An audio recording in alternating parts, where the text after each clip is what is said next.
They cannot go after your paycheck. They have to wait for it to hit your bank account, and then they can take it. Now, there's some defenses you have if they try to garnish your bank account, depending on the type of funds. So say Social Security, that's exempt from execution. They cannot touch it.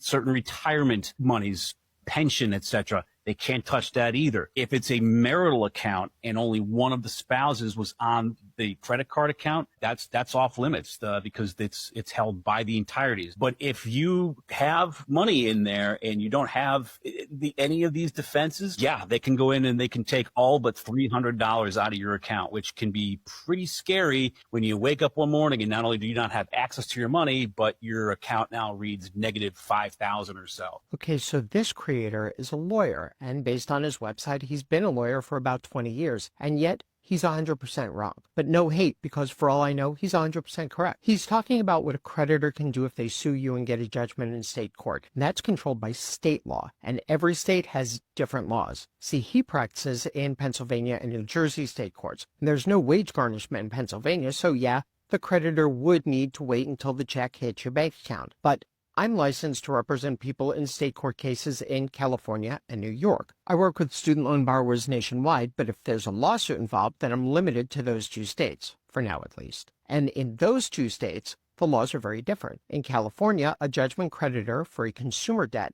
can garnish the lesser of 20% of your weekly disposable earnings, or the amount by which your weekly disposable earnings exceed 40 times the minimum wage.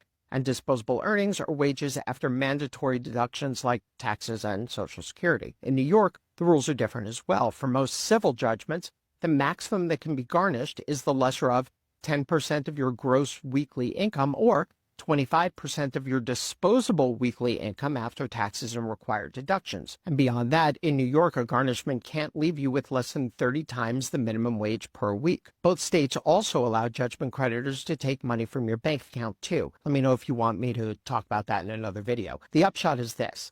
That lawyer provided information, and maybe it's accurate and maybe it's not, but you don't know if his information is valid where you live. You don't know if it applies to you. And because of that, you shouldn't rely on it for advice. Videos, articles, podcasts, these are all excellent starting points. But when you want to apply that knowledge and information to see if it can help you, talk to a lawyer. Make sure they're licensed to handle the case. And if you want help with your federal student loans, your private student loans, or any other debt, get in touch with me.